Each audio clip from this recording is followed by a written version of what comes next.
Le concept de distribution par induction Hupfer pour le site de Cholet. Ici, l'utilisation des produits frais est privilégiée. Après la phase de cuisson, les préparations mises en bac passent en cellule de refroidissement. Les différents composants des menus sont marqués et stockés en chambre froide.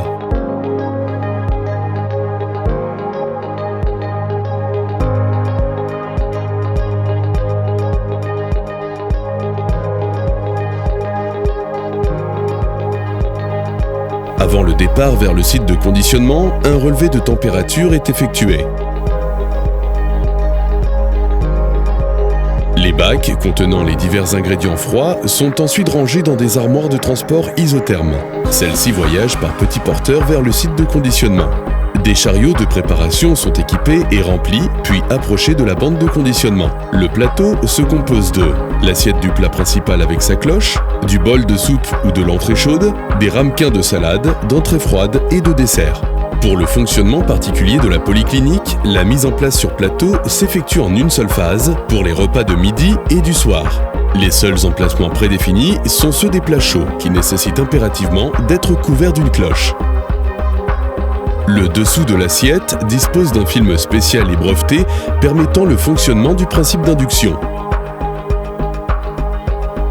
Les plateaux sont préparés sur la bande de conditionnement pour chacun des patients en tenant compte des menus spécifiques. Une fois les plateaux dressés, ils sont positionnés dans la navette de distribution. Les portes des navettes restent ouvertes pour favoriser la bonne circulation du froid.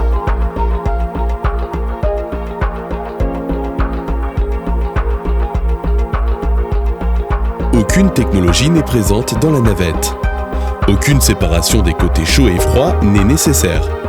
Une fois les navettes prêtes, elles sont stockées en attente dans une chambre froide.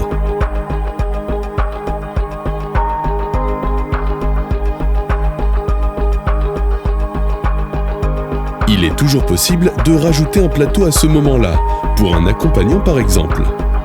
Mais il est également possible, en cas de place insuffisante, de connecter directement les navettes prêtes sur les bornes. La borne est constituée d'un groupe froid et d'autant d'inducteurs que de plateaux. Cette technologie n'émet que très peu de chaleur. Il n'est donc pas nécessaire d'isoler les côtés chauds et froids. La connexion se fait tout simplement en approchant la navette, porte ouverte vers la borne.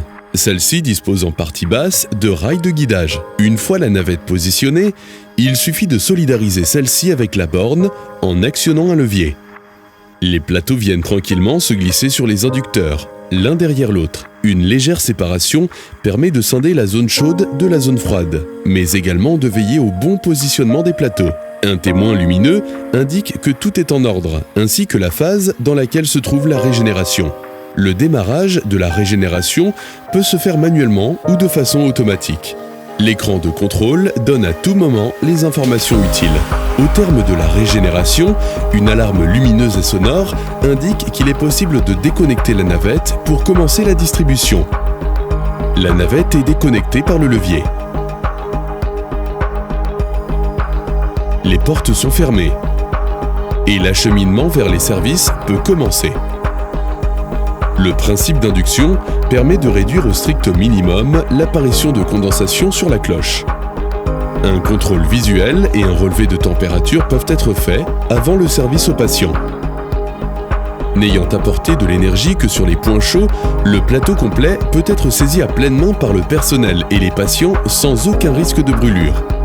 La présentation d'un plateau appétissant et complet est digne d'un restaurant. L'ensemble de la vaisselle sale est rapporté en laverie par les navettes. Là, tous les composants passent bien évidemment en machine à laver. Une fois la vaisselle nettoyée, elle est rangée puis stockée dans une batterie de chariot spécialement adaptée et prête pour un nouveau cycle. Les navettes sont quant à elles nettoyées à la centrale au jet haute pression.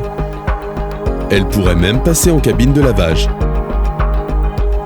Bien entendu, toute la porcelaine utilisée est personnalisable aux couleurs de votre établissement.